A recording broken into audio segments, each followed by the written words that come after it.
କୃଷକ ବନ୍ଧୁ ଏବେ ଏବେ ଆସିଲା ସବୁ ଚାଷୀ ଭାଇମାନଙ୍କ ପାଇଁ, ଯାହାକି ଆମ ଭାରତର ପ୍ରଧାନମନ୍ତ୍ରୀ ନରେନ୍ଦ୍ର ମୋଦିଙ୍କ ତରଫରୁ ଗୋଟେ ଦଶହରାର ପୂଜା ଭେଟି।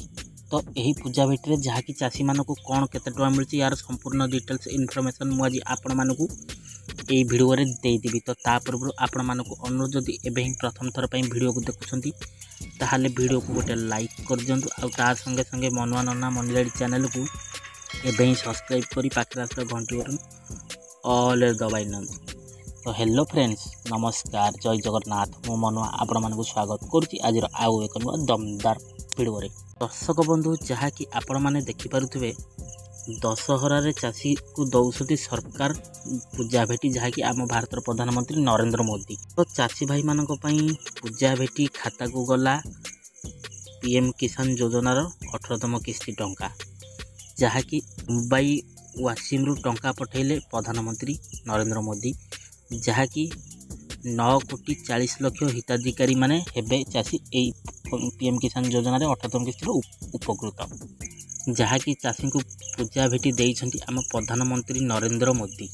ମହାରାଷ୍ଟ୍ରରେ ଆୟୋଜିତ ସ୍ୱତନ୍ତ୍ର କାର୍ଯ୍ୟକ୍ରମକୁ ଦେଶର 9 କୋଟିରୁ ଅଧିକ ଚାଷୀଙ୍କ ଖାତାକୁ ଟଙ୍କା ପଠାଇଛନ୍ତି, ଯାହାକି ଏହି PM କିଷାନ ଯୋଜନାର 18ତମ କିସ୍ତି ଟଙ୍କା, ଯାହାକି ଆଗକୁ ଦଶହରା ପୂଜା ପାଖେଇ ଆସୁଛି। ତ ଏହି ଉପଲକ୍ଷେ ଯାହାକି ଆମ ଭାରତର ପ୍ରଧାନମନ୍ତ୍ରୀ ଦଶହରା ପୂଜା ଉପଲକ୍ଷେ ଭେଟି ଚାଷୀମାନଙ୍କୁ ମୋଦି ସରକାର ଦେଇଛନ୍ତି PM କିଷାନ ଯୋଜନାର 2,000 ଟଙ୍କା ଲେଖା 18ତମ କିସ୍ତି ଟଙ୍କା, ଯାହାକି ମୁମ୍ବାଇ ୱାସିମରେ ଆୟୋଜିତ ସ୍ୱତନ୍ତ୍ର କାର୍ଯ୍ୟକ୍ରମରେ ଡେବିଟ୍ ଜରିଆରେ ପ୍ରଧାନମନ୍ତ୍ରୀ ଚାଷୀମାନଙ୍କ ଆକାଉଣ୍ଟକୁ PM କିଷାନ ଟଙ୍କା ପଠାଇଛନ୍ତି।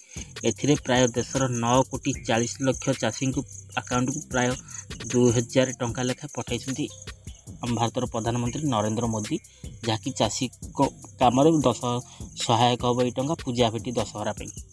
ଯାହାକି ଭୁବନେଶ୍ୱର ଲୋକସେବା ଭବନରେ ଆୟୋଜିତ କାର୍ଯ୍ୟକ୍ରମରେ ହିତାଧିକାରୀକୁ କିସ୍ତି ପ୍ରଦାନ କରିଛନ୍ତି ଆମ ମୁଖ୍ୟମନ୍ତ୍ରୀ ମୋହନ ଚରଣ ମାଝୀ। PM କିଷାନ ଯୋଜନାର ଓଡ଼ିଶାର ପ୍ରାୟ 31,51,000 ଚାଷୀଙ୍କ ଖାତାକୁ ପଠାଯାଇଛି ଏହି 2,000 ଟଙ୍କା ଲେଖା ଛଡ଼ାଯାଇଛି। ଯେଉଁମାନେ ଏହି ଯୋଜନାରୁ ବାଦ୍ ପଡ଼ିଛନ୍ତି ସେମାନେ ମଧ୍ୟ ଆଗକୁ ଏଇଥିରେ ସାମିଲ ହୋଇପାରିବେ ବୋଲି ସୂଚନା ଦେଇ କହିଛନ୍ତି ଆମ କୃଷି ସଚିବ ଅରବିନ୍ଦ ପାଢ଼ୀ, ଯାହାକି ଯେଉଁମାନେ ଏହି PM କିଷାନ ଯୋଜନାର 18ତମ କିସ୍ତି ପାଇନାହାନ୍ତି କି ସେ ଆଗକୁ ମୂଳରୁ ପାଇଲେ, ସେମାନେ ନୂଆ ମଧ୍ୟ ଆପ୍ଲାଏ କରି ତାଙ୍କୁ ଯୋଜନାରେ ଲଞ୍ଚ କରାଯିବ, ଯାହାକି ଯୋଗ କରାଯିବ ସେମାନଙ୍କୁ। ତେବେ ସାମିଲ ହେବା ପାଇଁ ଆପଣମାନଙ୍କୁ ଜନସେବା କେନ୍ଦ୍ରରେ ଆବେଦନ କରିପାରିବେ, ଯାହାକି ନଭେମ୍ବର 8 ପର୍ଯ୍ୟନ୍ତ ରହିଛି ଏହି ଆବେଦନ ତାରିଖ। ତ ଆପଣମାନେ ଚାହିଁଲେ ଯଦି ଏହି PM କିଷାନ ଯୋଜନା 18ତମ କିସ୍ତି ଟଙ୍କା ପାଇନାହାନ୍ତି ତାହେଲେ ଆପଣମାନେ ଆପ୍ଲାଏ କରିକି ଏହି PM କିଷାନର ପଇସା ଆପଣମାନେ ପାଇପାରିବେ 2,000 ଟଙ୍କା। ତ ଯାହାକି PM କିଷାନ ଟଙ୍କା ପାଇବା ପରେ ଖୁସି ପ୍ରକାଶ କରୁଛନ୍ତି ପ୍ରାୟ ଚାଷୀ, ପ୍ରଧାନମନ୍ତ୍ରୀଙ୍କୁ ମଧ୍ୟ ଧନ୍ୟବାଦ ଦେଇଛନ୍ତି, ଯାହାକି PM କିଷାନ ଯୋଜନାରେ ପ୍ରତିବର୍ଷ 3ଟି କିସ୍ତିର ଚାଷୀଙ୍କ ଖାତାକୁ ଯାଉଛି ଏହି ଟଙ୍କା, ଯାହାକି 2,000 ଲେଖାରେ 6,000 ଟଙ୍କା। 3ଟି କିସ୍ତିରେ ମୋଟ 6,000 ଟଙ୍କା ପଠାଉଛନ୍ତି ଭାରତର ପ୍ରଧାନମନ୍ତ୍ରୀ ନରେନ୍ଦ୍ର ମୋଦି।